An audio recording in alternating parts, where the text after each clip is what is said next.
So I'm sorry, what was your follow-up question? Well, I guess the follow-up would be Trotsky seemed to express no regrets during the Civil War suppressing the Kronstadt, but especially, like, he wrote explicitly, like, look, we have no problem, or at least I personally have no problem with reassigning people, basically forced labor, everybody needs to be working right now, and basically taking strict control over the economy. So I guess at what point do you see that the Soviet Union had the chance to sort of begin introducing democracy and then withering away in the most proper sense? Yeah, well, there's war communism, and that's what I was referring to before, where I think the first few months of the Russian Revolution, they really tried their best to avoid it, but it became impossible with the Civil War, which they did have like compulsory labor and things like that. Yeah. And I think it also probably did play into some of the defeats of the revolution. Some of the workers maybe got soured on socialism because of it.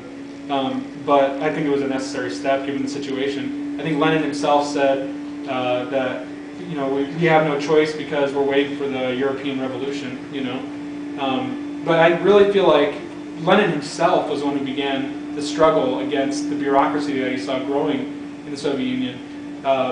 Later on in his life, as he was writing letters to Trotsky and Kamenev and Zinoviev and all the other, and Stalin, talking about how all these different functionaries have become, in many cases, just appendages of capitalism, internal capitalism in Russia, imperialism, how they can't control things because of the NEP.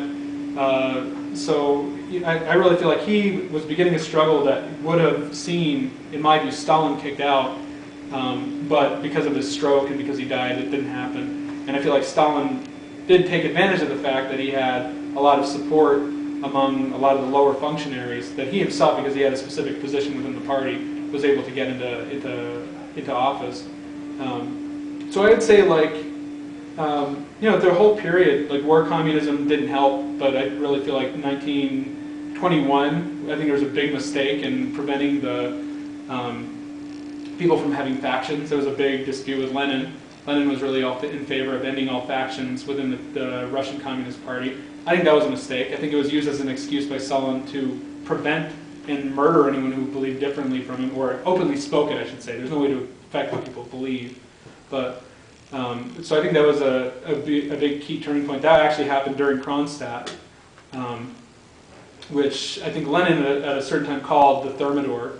And he said, but this time we're not going to be thrown out. Sorry, this is really extremely historical stuff, but but anyway, so I think that was a big turning point. I think by 1923 there was a definitive bureaucracy that was interested in it, had its own interests that it was looking out for. Not saying that in a refracted way they didn't defend the workers' state the same way a union bureaucrat defends a union, because if the union's gone, they're gone too. Same with the Soviet Union. But I would say like 1923-ish is when the bureaucracy really started taking off. I would say that you had usurped political power. I would say that by 1927, with the purges and the exile of the Trotskyists and pretty much anybody who opposed what I would call Stalinist bureaucracy, that was a real, one of the big fundamental turning points. Trotsky himself didn't call for political revolution. I think this is kind of maybe a misconception. He didn't call for political revolution, but only reform until 1933 when Hitler came to power. Before then, he only was for reform, and he was very open about it, and he got a lot of crap from it, especially from other people who were very opposed to the Soviet Union and some of the really awful abuses of Stalin. But he was firmly, until Hitler came to power, did the Trotskyists call for a new international and for political revolution over the bureaucracy. Sorry, what were you going to say? I'm just going to say, one thing that I thought maybe wasn't clear that I'd explain, what were the main ways that things would have been different? For instance, if Trotsky had come to power instead of Stalin, because it sounded like the two were, in competition for leader. If it was Trotsky instead of Stalin, how would it have been different in substantive matters? Well, I don't think it depends. I don't honestly think that Trotsky being in power would have solved any problems. I mean, ultimately, it's a question of the objective conditions in the country and the situation in the world.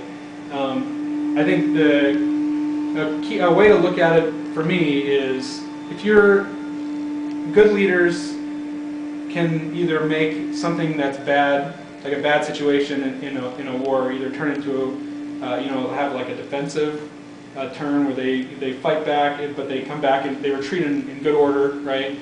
Or it could be a complete rout because they don't lead correctly, right?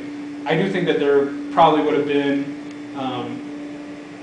it would not have descended into some of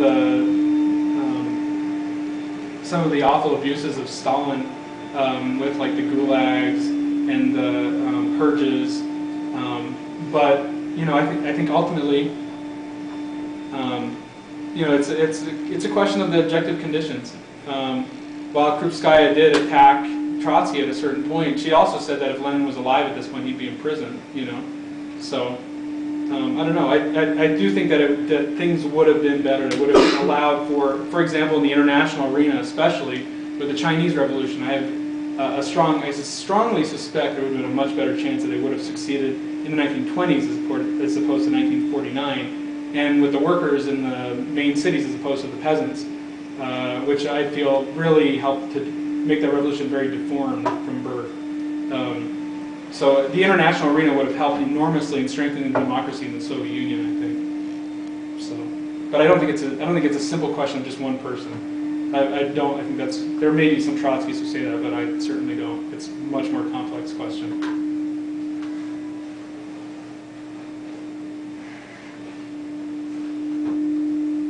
Anyone else? Well, if there's no one else, shall we adjourn?